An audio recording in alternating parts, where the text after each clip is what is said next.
Welcome into Sun Devil therapy, because that's what we're going to be, I guess, needing this evening, right? Everybody that's an Arizona State basketball fan had to watch something. I just needed to get that out. Sorry. Yeah. No, you're good. You're good. I can't hear out of the right side of the ear at this point. Guys, welcome into the PHNX Sun Devil Show, brought to you by the DraftKings Sportsbook app, America's top-rated sportsbook app. Don't forget to leave a like, drop a comment, subscribe, even leave a 5-star review wherever you get your podcasts. I'm Anthony Totri, joined, as always, by the man in orange, Shawn DePaz. Shane Diefenbach is going to be joining us a little bit later in the show, but it is time for, I would argue, one of the most painful walks of shame that we are going to be doing. The most shameful walks of shame, because Arizona State basketball couldn't get it done tonight at home with James Harden and company in attendance. They fall to the Colorado Buffaloes 67-59. A lot to get into as to what this means for the rest of their season. Pac-12 championship or bust. What we saw tonight, specifically in those last 5 minutes from Arizona State, where they only scored 3 points. You look at the last 3 minutes of the game, they didn't score at all. So, before we get into that, this is what Bobby Hurley had to say right after the game. This is his opening statement.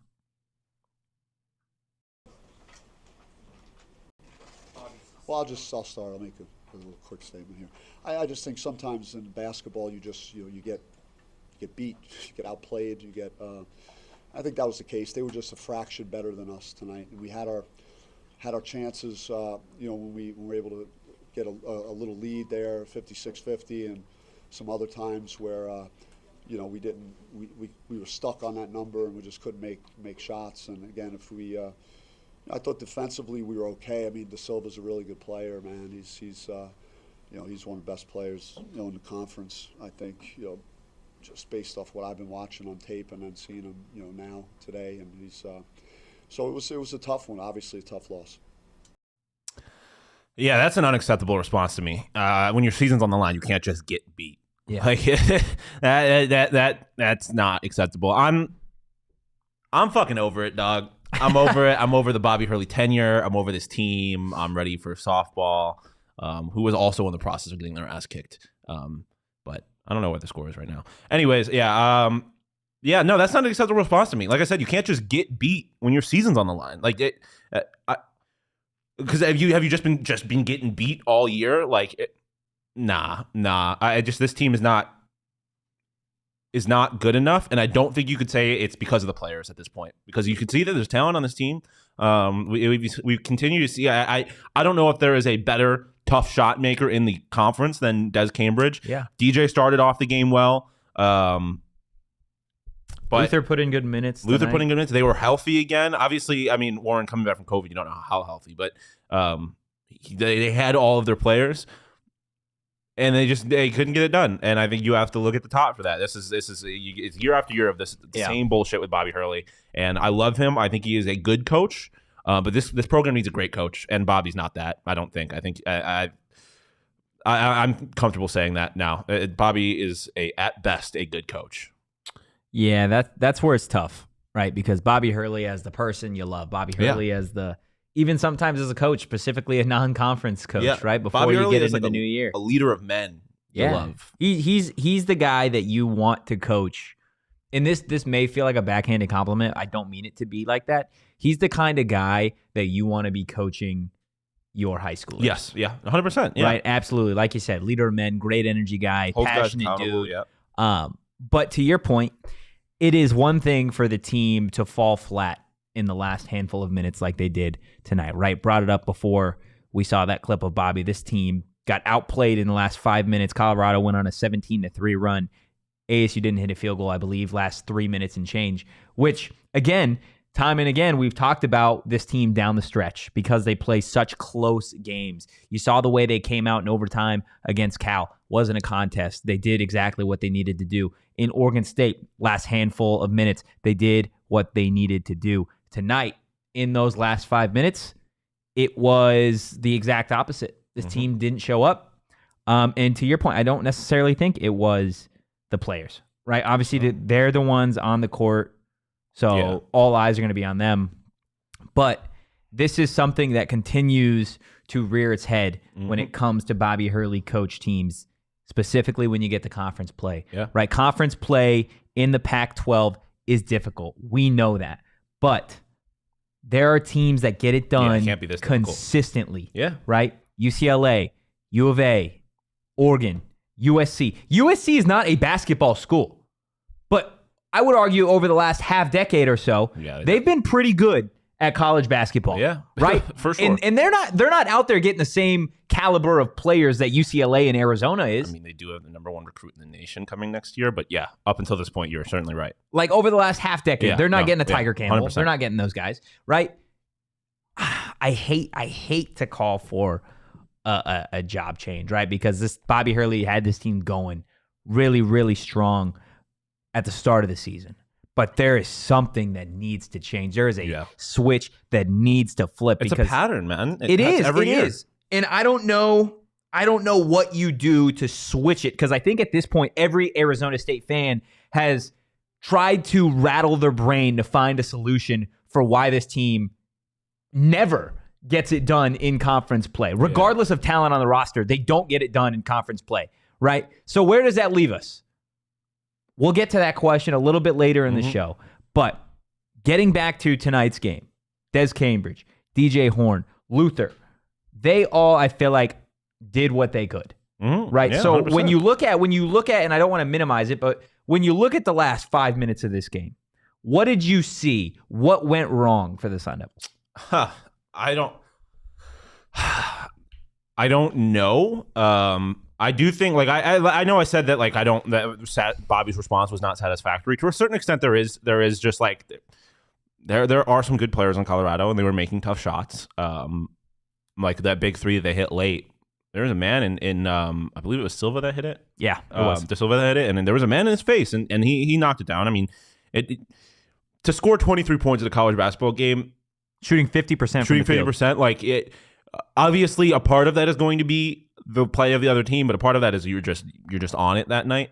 But man, it just seemed like it's kind of one of those things where they're like, oh, this is where we're at again. I've seen this story before, even though they are the story. It's like, oh, this. All right, yep, it's a close game against an opponent that we should be beating, and our season's on, like, it's an important game. They're not playing for anything. Colorado's not playing for anything really.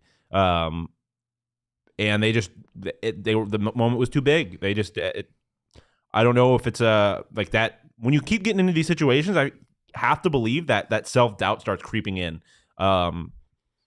And yeah, I don't know if there's much more to it than that. I will say this about Bobby, because I wanted to say it a moment ago. I think we talk a lot about how awesome of a guy he is and the trust that he puts in his players and all of this, that how he's a player-friendly coach, all that kind of stuff. I think we're at a point now where that's the problem. Really? They talked about the color commentator during the broadcast made a comment about how this team does not shoot well from 3, but they shoot a lot of 3s.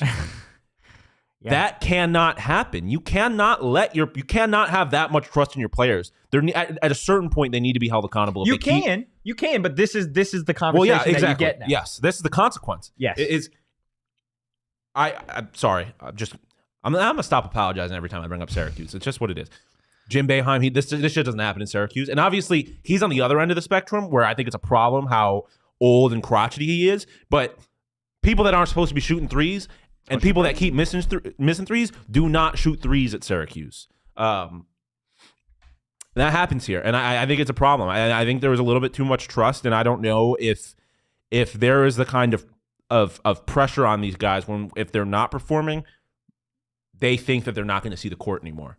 I don't know if that happens. I feel like there needs to be, similar to parenting. Yeah. Right? I feel like there needs to be a happy balance of love, trust, and fear, almost. Mm-hmm. Right? Right now, it feels like, and for years now, it's felt like it has been all love, all trust, which again, we're not saying that's a bad thing. Yeah. But there has to be a balance of it. Yeah. Right? I mean, the reality is you're the coach. Yes, and this team is not good enough. If you are obviously this is not the great year to say that, but if you are a Kentucky or a Duke, you're one of these teams that's getting the best players in the country. you can get away with that. You can treat it a little bit like an NBA team where you can trust these guys and you don't really need that fear element as much.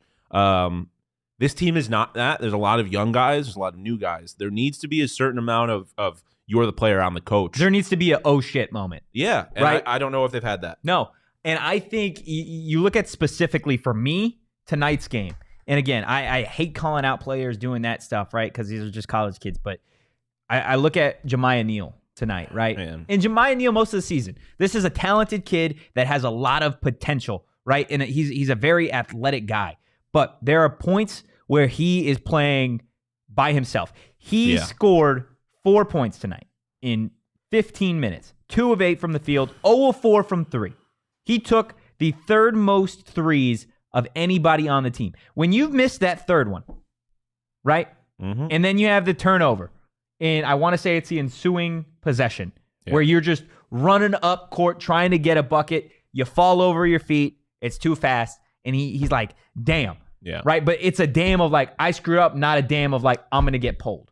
Right? Because in my mind, when you are conscious of the fact that there is a coach on the bench that is saying, hey, be aware of your minutes, take every possession counts. Right? Yeah. I feel like with Bobby Hurley teams, that is not necessarily the case. Right? Or that's not the way this team is coached. And I could be entirely wrong, but just watching it as a spectator and chime in the chat, where it feels like they don't treat every possession like it counts. And that can't be the case. It can't be the case. This is the type of basketball team that, quite frankly, drives you to insanity, and it drives you to drink, guys. So if you're going to drink, there's no better choice than Four Peaks. And what's Charles and 4 Peaks better than drinking beer? How about pairing it with delicious Girl Scout cookies? Check out 4 Peaks cookie pairing at their 8th Street Pub location in Tempe today, guys. Today, okay? So, if you went, dope. If not, go get yourself a 4 Peaks beer. Go get yourself some Girl Scout cookies, because, my goodness, we know that them Girl Scout cookies go crazy. Pair them yourself. Respect the Scouts. The comfort of your own home. But remember, if you are going to be drinking 4 Peaks, you guys do got to be 21 years or older to enjoy responsibly.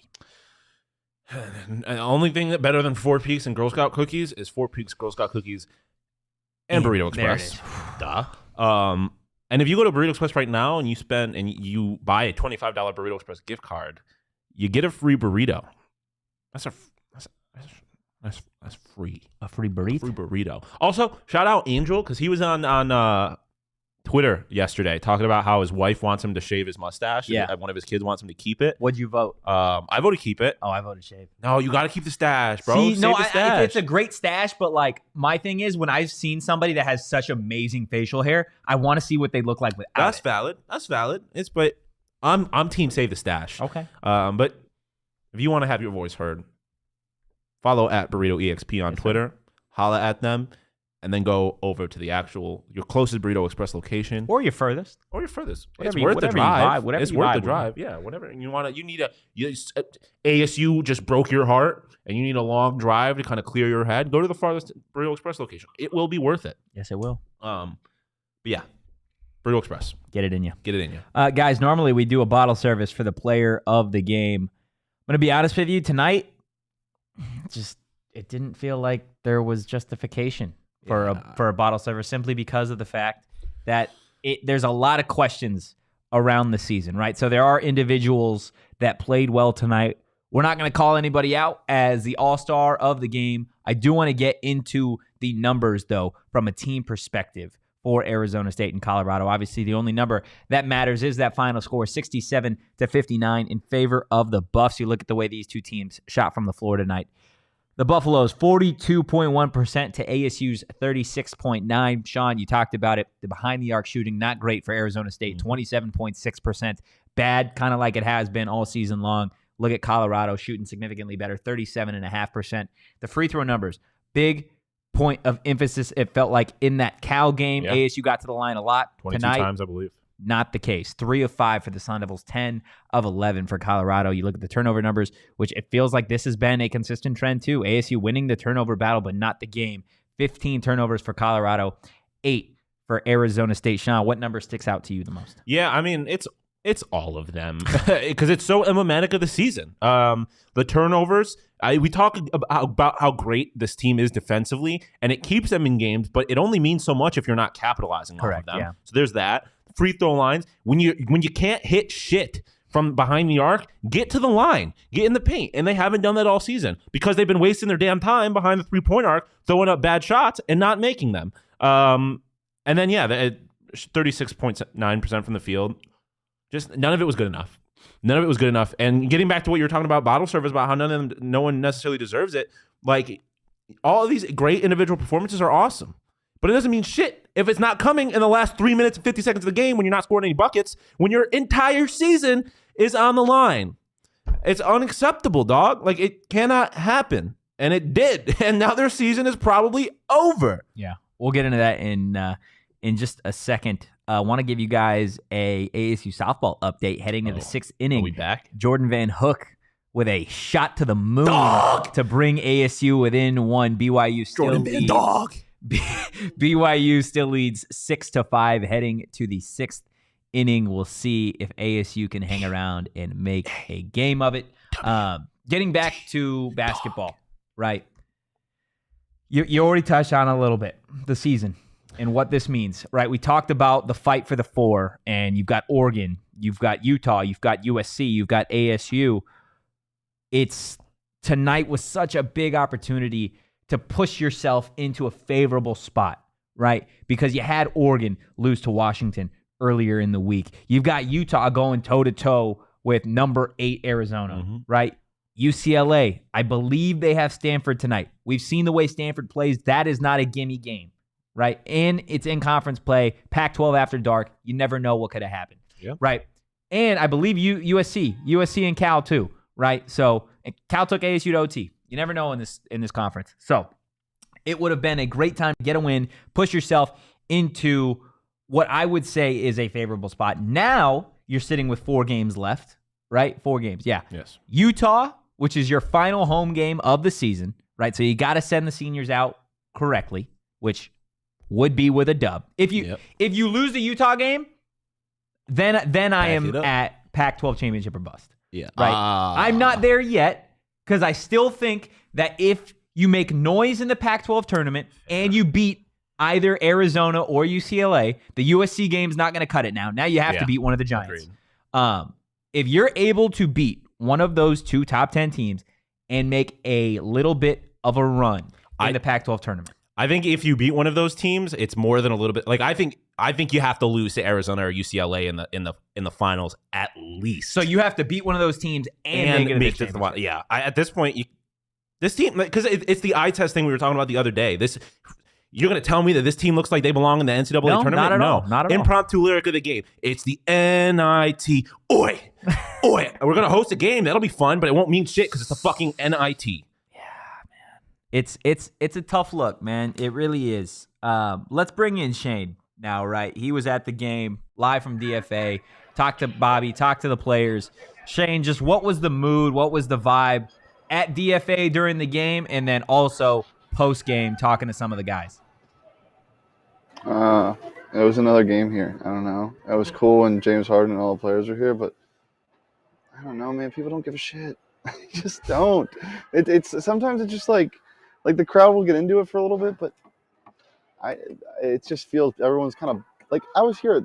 We were here like what 10 minutes before the game. And I texted you guys. Like I didn't know if there was going to be a crowd at all here, and luckily it filled out a little bit. But I mean, the vibe was the same as it's always been, man. It's just like, unless you're playing somebody good, people don't really care, and it sucks. But look, the vibe of this team was exactly what Warren said. We just finished talking to Warren after the game, and he said, look, it's what we've been saying. When we are making shots, we can beat anybody in the country.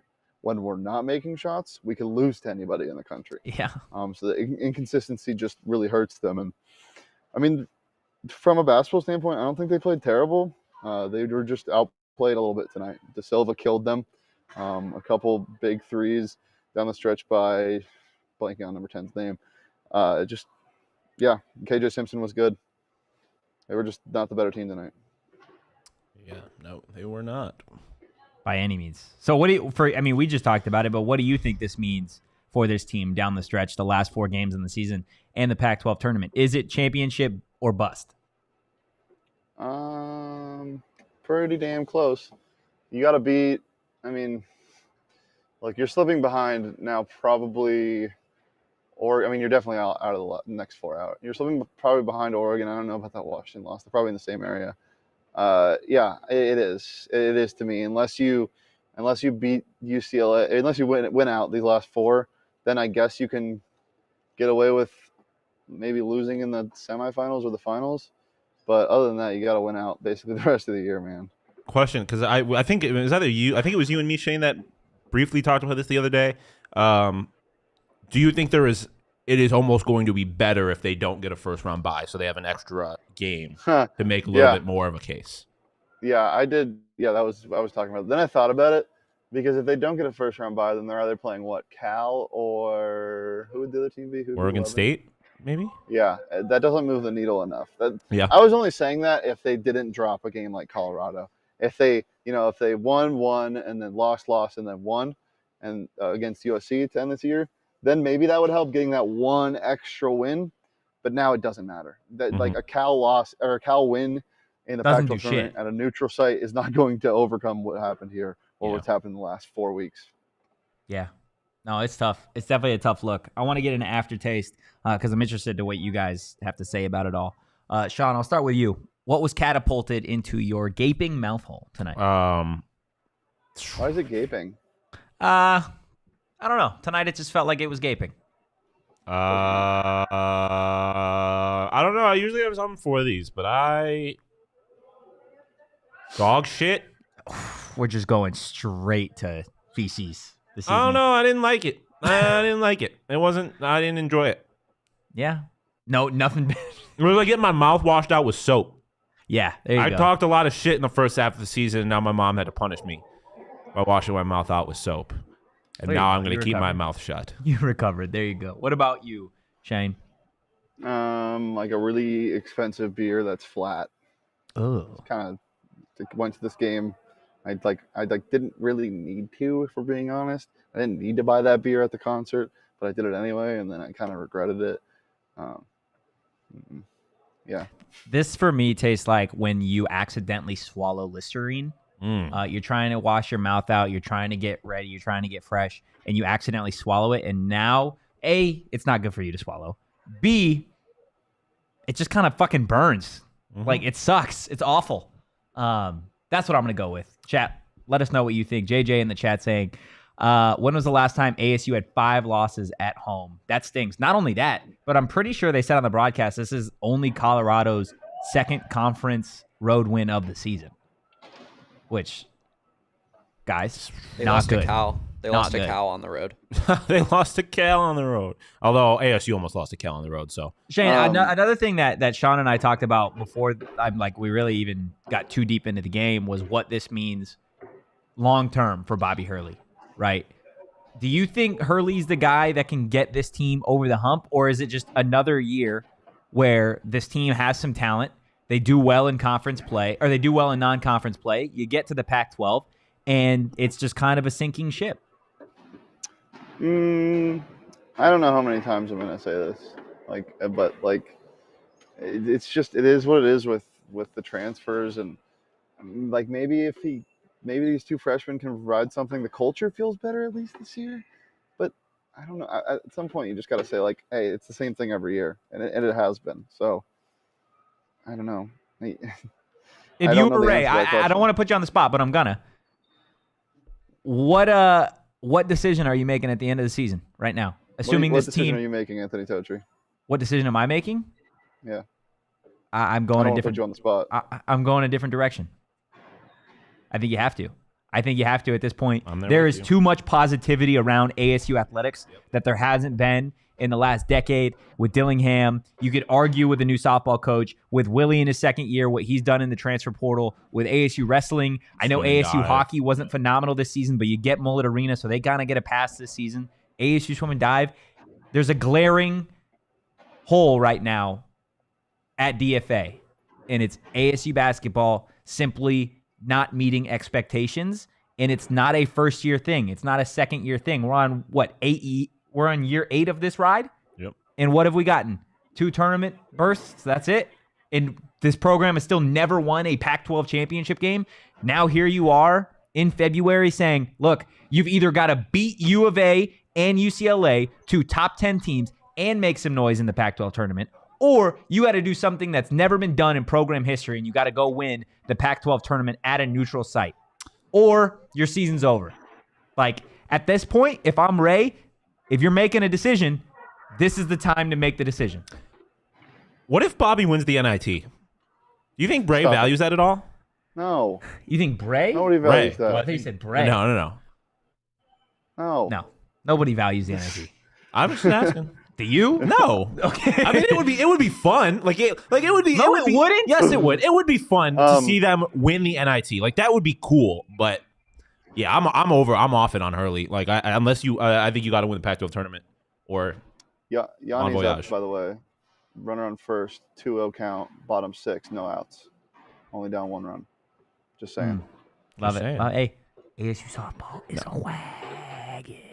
WAGGIN wagon. Yeah, guys, another thing that's a wagon, underdog fantasy. If your hearts are hurting because ASU basketball lost, guess what? You could still make some money and maybe cheer yourself up on that Underdog Fantasy app, guys. It's easy to get started. Go to UnderdogFantasy.com or download the app. Sign up with promo code PHNX. And Underdog is going to match your first deposit up to 100 bones. I don't know about you guys. KD getting introduced tonight.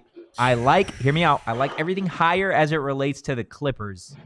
Simply because I feel like the Phoenix Suns as an organization right now are really high. And it makes sense for them to lose. Get taken down a peg right before the All-Star break. That's just me, though. Yeah. I'm The game right there already with started, so. Well, Listen, still the second half, we, Unders. we talked about it earlier, Shane and I on the Underdog Fantasy show.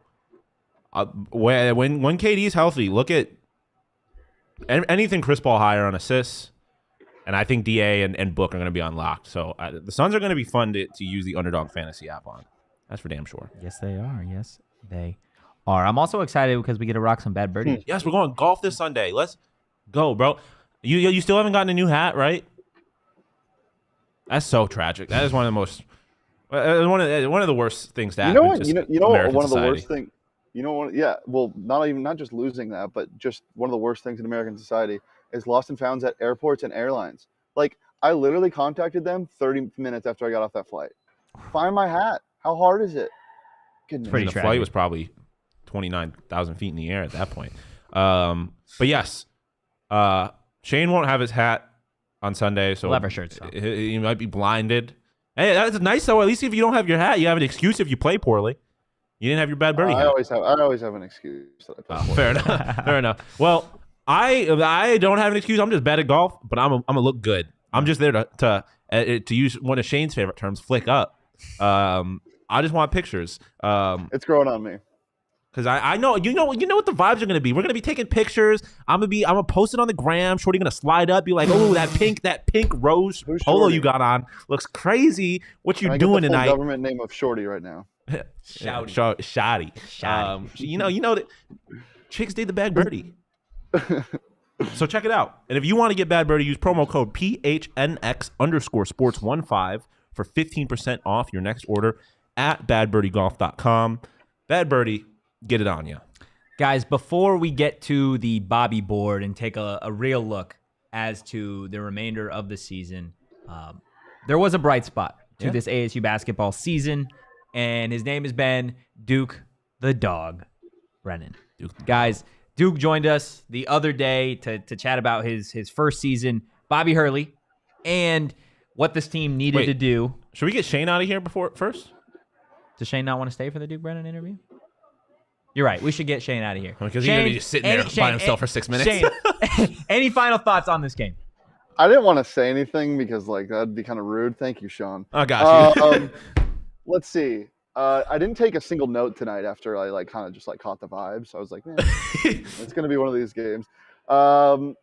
Look, there are bright spots, and they are the freshmen for the most part. There are a lot of players with eligibility left. I'm going to miss Dedge Cambridge. I'm acting like the season's over already. Yeah, I know. It's not games we got covered.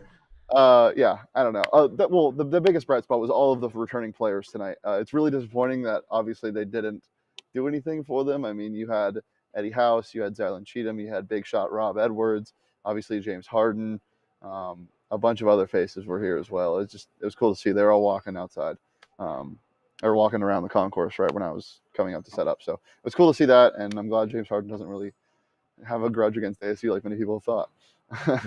That is nice. He rolled up like 20 people deep tonight. It was pretty crazy. Yeah, I was like, where are they gonna sit? Yeah, that's about all I got. All right, Shane, get home safely. We'll see you on the other side, buddy. For everybody still watching in the chat, like I said, before we get to the Bobby board, this is what Duke Brennan had to say with us yesterday. We're joined now by Arizona State basketball freshman Duke Brennan. Duke, thanks so much for taking the time today, man. Yo, thank you guys for having me out. You know, you guys are killing the podcast this year. We all love it. We love the fact that no matter what, that every time we tweet at you, it's always a retweet, it's always a like, and it usually has something to do with him and his obsession for just how dominant you have been as a freshman. I just feel like now that we have you here, I need to say this to your face. Duke Brennan, you are a dog. You're a dog. Yeah, I appreciate that. Oh, man. Duke, what do you think is the biggest lesson that you have learned so far as a freshman? I just think about it, bringing it every game. Like you guys say, I'm the dog of the team. You know, I'm the energy guy. So I just bring it every single game. I try to get the guys rolling. I try to get the team focus and bring the energy on the court. Love it. With a guy like Warren Washington, who, you know, is kind of on the other side, has been through a lot in terms of his college basketball career. What have you learned from him, and what's it been like playing with him? You know, it's been really good. He's been at multiple different programs. He's been to he used to go to OSU at another Pac-12 school. So he's been through the whole grind of it. So just learning from him and having him develop my skills and playing with each other on the court, even in practices, going at each other, it's been great for both of us. Yeah, I mean, you mentioned kind of the role you have on this team, being that energy guy. There's been a number of occasions throughout this season where it's something I have noticed, whether it's you being like the only white jersey diving for basketballs, or even when you're not filling up the stat sheet, you're making plays just based on your effort. Has that kind of always been your MO, or is that just kind of the role you had to fill on this team? No, that's kind of always been my MO. You know, even I'm okay not having the points in the stat sheets. You know, if I can help my team win at the end of the day, that's money to me. So it's great being that guy. I don't need all that show and the points and the stat sheets. Obviously, just 5 games left in the regular season before the Pac-12 tournament. Colorado, Utah, and then obviously a gauntlet, right, with Arizona, UCLA, and USC. What do you think you guys still need to prove in terms of making an NCAA tournament bid? Well, you know, like you said, those last 3 are going to be a gauntlet. So we're all focused for this week. Hopefully we can knock these 2 out and we can get enough momentum rolling those next 3 and take down one of those big dogs and get back the respects to push into the Pac-12 tournament and hopefully postseason after that. You ever been to Vegas, Duke? We were at the Creighton game, so I had. Oh yeah, duh. Did you guys go out, do anything? No, we just kept it chill in the hotel. You know, just kept it real tight. He's so full of shit. Duke, obviously Bobby Hurley's not your average basketball coach. Very eccentric, loud, and energy guy. What's it been like being coached by Bobby Hurley? You know, it's great. He's a great coach. You know, he shows it on the floor. He cares all about every single one of us, and we all love him at the end of the day. He's a great coach, and you know, sometimes he doesn't get the respect he deserves here at Arizona State, but we all love him, and he's a great coach. And then a guy I'm also a big fan of is Austin Nunez. You and him are 2 guys that I don't think, at least the public, expected to kind of get the play that you guys have. What's it been like to have a guy like that going through a pretty similar experience to you and the kind of, I don't know, the swagger and energy of his own that he brings? You know, it's great. Actually, the funny thing is he's right next door to me, but it's been great. Like both us being freshmen, going through college together and being able to contribute out on the court, you know, it's been great. Like for both of us and talking between us going through it, it's been a great journey. Last time we had Austin on the show, he was in art class. So. Yeah, he was in art class. Yeah. Yeah, there was some serious technical difficulties. Yeah, there was. With that. He was going off public high school Wi-Fi, though, so true. you can't blame him. Absolutely true. Duke, enough basketball. Let's get into some of the fun questions. We have asked a bunch of people on the show like what their like go-to music is. For you, I'm curious if you had a Duke Brennan music festival, who are the 3 headliners? So I love Drake. I love R&B. I'm an R&B guy. So You're speaking my language, Duke. the thing is, I like Drake hype songs. So like Nonstop, like No Friends in the Industry, like those type before games. But I'm an R&B guy, so I'm gonna go Drake. I like Little Baby too. I'm gonna put Drake, Little Baby, Tory Lanez in there. Ooh, R&B guy. The love girls it. like Absolutely love it. You're speaking my language, Duke. Duke, you might be an R&B guy, but I've hypothesized that you're a big dinosaur guy. Is this true?